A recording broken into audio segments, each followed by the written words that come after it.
नमस्कार दोस्तों, मेरे YouTube चैनल में आप सभी का स्वागत है। आशा करती हूँ कि आप अपने घर में सुरक्षित होंगे और अच्छे से होंगे।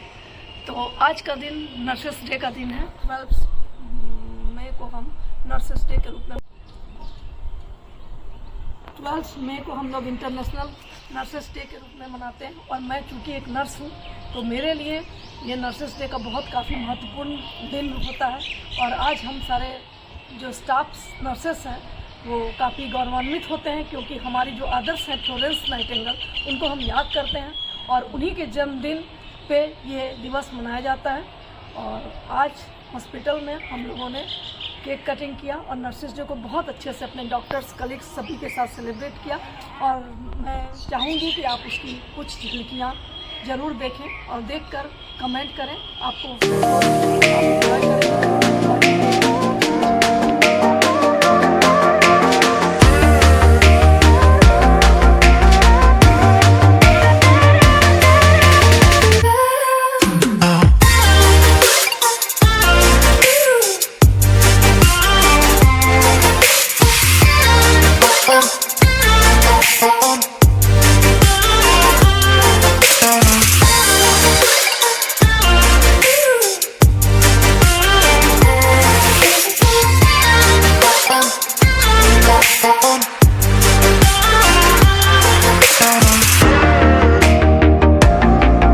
कैसा लगा मेरा वीडियो जो स्टाफ के साथ हमने हॉस्पिटल में सेलिब्रेट किया, होप आपको अच्छा लगा होगा। मैंने भी नर्सिंग का प्रोफेशन चुना क्योंकि मुझे भी ये प्रोफेशन अच्छा लगता था। 2002 और 2004 में मैंने ट्रेनिंग किया और उसमें तो आज मैं अपने विषय में आपको कुछ बताना चाहती हूँ। मैंने ग्रेजुएशन किया और ग्रेजुएशन के बाद फिर मुझे 2 जॉब मिले और 2 जॉब को मैंने विपरीत परिस्थितियों के कारण छोड़ दिया। और उसके बाद मैं नर्सिंग प्रोफेशन में गई और नर्सिंग प्रोफेशन में नर्सिंग का प्रशिक्षण लिया। 2002 से 2004 में मेरा प्रशिक्षण कार्य रहा और प्रशिक्षण कार्य में मैंने डिस्टिंक्शन हासिल किया। और डिस्टिंक्शन लेने के बाद मैं सर्वोच्च अंक से उत्तीर्ण हुई। उत्तीर्ण होने के बाद मैं जॉब में आई 2007 में। 2007 से अब तक मेरा जॉब कंटिन्यू है, मैं कंटिन्यूअस जॉब कर रही हूँ। और जॉब के दौरान मेरा जो हेल्थ सब सेंटर था वो आसनसोल था। हेल्थ सब सेंटर आसनसोल, जिसको हम स्वास्थ्य केंद्र के नाम से जानते हैं, जो ग्रामीण इलाके में चलता है और स्पेशली ग्रामीणों की सेवा के लिए चलता है। मैं NRHM के तहत कार्यरत हूँ। जब मैं इस क्षेत्र में गई थी उस समय उस जगह की स्थिति, स्वास्थ्य की स्थिति काफ़ी ही बदतर थी, लेकिन मैंने अपने कार्य में 100% से भी ज़्यादा दिया, तब मुझे आज 90% से ज़्यादा मिला है। क्योंकि मैंने उसमें उतना डाला। मैंने बच्चों का टीकाकरण सुनिश्चित किया, गर्भवती महिलाओं का पंजीकरण सुनिश्चित किया, गर्भवती महिलाओं का सारा जांच सुनिश्चित किया और एक सुरक्षित प्रसव की भी तैयारी की। इतने सारे कार्य करने के बाद कुपोषण की ओर भी मैंने ध्यान दिया। जो कुपोषित बच्चे होते थे उनको मैं MTC कुपोषण 4 केंद्र भेजा करती थी। और जो बच्चे बहुत गरीब तबके के होते थे, बीमार होते थे, उनको इलाज के लिए हॉस्पिटल भी खुद ले जाया करती थी। तो इसलिए 12 साल हो गए। 12 साल का कार्य मैंने अपने क्षेत्र में किया है, गांव में किया है। तो उसके बाद जो है ये कार्य अनुभव मेरा बहुत ही मददपूर्ण रहा मेरे आज के कार्य में, आज के योगदान में। आज जो मैं हूँ तो उसके लिए मेरा 12 साल का जो प्रयास रहा, जो मेरे अथक प्रयत्न रहे, वो मुझे सहयोग करते हैं, वो मेरा मार्गदर्शन करते हैं। और कुछ दिनों के लिए मैं MTC में भी थी। MTC में भी कुपोषण बच्चे को लाने में और उसके इलाज में मैंने महत्वपूर्ण भूमिका निभाई। उसके बाद मेरा जो पदस्थापित योग स्थान से मेरा डिप्रेशन का हुआ। और कोरोना काल जो भी 2 साल चला, उस कोरोना काल में हमारी भूमिका बहुत ही महत्वपूर्ण रही। कोरोना काल में भी मैंने हॉस्पिटल में, अस्पताल में काम किया। उसके बाद मेरी प्रतिनियुक्ति सदर फूलो जानो मेडिकल कॉलेज सदर अस्पताल दुर्गा में हुई, जहाँ कोरोना रोगियों की सेवा में मेरा बहुत समय गुजरा। मैं कोविड टीकाकरण भी करती थी। तो इसीलिए कोरोना काल में एक नर्स की भूमिका को हम कभी नकार नहीं सकते हैं, क्योंकि उन्होंने बहुत लोगों को जीवन दान किया, बहुत जीवन दान दिया और उनकी सेवा की। और सेवा करते हुए खुद संक्रमित हो गई और सारे लोग संक्रमित हो गए। उसकी सेवा को करते करते कोरोना काल में रोगियों की सेवा करते करते खुद भी संक्रमित हो गई। और कई तो हमारी ऐसी नर्सेस हैं जो काल के गाल में समा गई कोरोना काल में सेवा करते करते।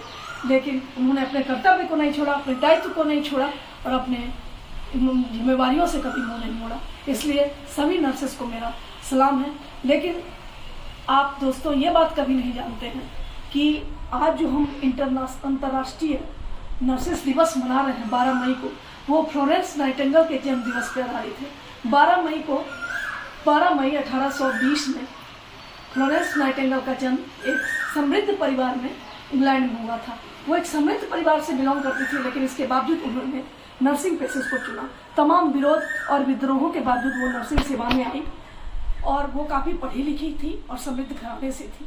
और आज जो नर्सिंग, जो एक मॉडर्न नर्सिंग का जन्मदाता उनको कहा जाता है और मॉडर्न नर्सिंग के जन्मदाता के नाम से भी उनको जाना जाता है। जब क्रीमिया का युद्ध चल रहा था तो उस युद्ध में उन्होंने एक महत्वपूर्ण भूमिका निभाई और सभी मरीजों की सेवा की। और मरीजों की सेवा करते हुए उन्होंने सभी, जब चिकित्सक उपस्थित होते थे, चले जाते थे, तो वो रात में मरीजों के पास लैंप लेकर के, मोमबत्ती लेकर जाती थी और इसलिए उन्हें लेडी विद द लैंप का खिताब या लेडी विद द लैंप के खिताब के नाम से जाना जाता है।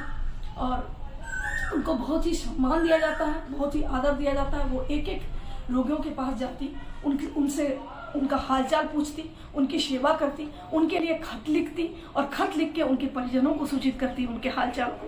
तो उनकी इस सच्चाई, इस ईमानदारी और इस त्याग और सेवा की भावना से ही हम प्रेरित होते हैं। हम नर्सेस के लिए यही है कि दूसरे की सेवा करना एक बहुत बड़ी बात होती है। और उन्होंने, वो एक बहुत बड़ी नर्सिंग की एक लेखिका भी थी और उन्होंने नर्सिंग को एक नया आयाम दिया। नर्सिंग को नया आयाम देने के चलते सारे लोग इस क्षेत्र में आने लगे, जो एक रूढ़िवादिता थी कि नर्सिंग एक अच्छा प्रोफेशन नहीं है। लेकिन उन्होंने इस चीज़ को बदल डाला और इस चीज़ को बदलने के बाद नर्सिंग एक नया आयाम हुआ और सारे लोग नर्सिंग की ओर आने लगे। आज अच्छे अच्छे घरों से लोग नर्सिंग में आते हैं और अपनी सेवा देते हैं। और हमारी जो कैपिंग सेरेमनी होती है वो सबसे महत्वपूर्ण होती है हम नर्सिंग के लिए, हम नर्सेस के लिए। और कैपिंग सेरेमनी में हमारा एक ओथ रहता है, एक शपथ लेते हैं हम कि हमेशा सच्चाई और ईमानदारी और लगन से सभी की सेवा करेंगे, सभी की मदद करेंगे और सभी को एक नया जीवन दान देंगे। अगर हम किसी को एक नया जीवन दान देते हैं तो ये बात दोस्तों याद रखें कि हम उसके परिवार को भी एक नया जीवन दान दे रहे हैं। और इसी एक अद्भुत जो मेरी नीति है, बस इसी नीति के तहत मैं कार्य करती हूँ, सेवा करती हूँ और सभी लोगों के बीच अपने सेवा को महत्वपूर्ण रूप से प्रदान करती हूँ। और हर समय मेरा एक महत्वपूर्ण कार्य भी है कि और के दुख में शामिल होना और सभी को सेवा प्रदान करना। महान जो जन्मदात्री हैं, जो जन्मदाता के नाम से, मॉडर्न नर्सिंग के जन्मदाता के नाम से जानी जाती है, उनकी मृत्यु 13 अगस्त 1910 में हुई। और आज वो हमारे बीच नहीं है, लेकिन उनका पदचाप, उनकी चिन्ह, उनका कार्य, उनकी लगन, उनकी प्रतिभा और उनकी सेवा देने का जो कर्तव्य था, सेवा देने का जो उनकी निष्ठा थी, ईमानदारी थी, लगन थी।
कि आपको मेरा ये ब्लॉग पसंद आएगा।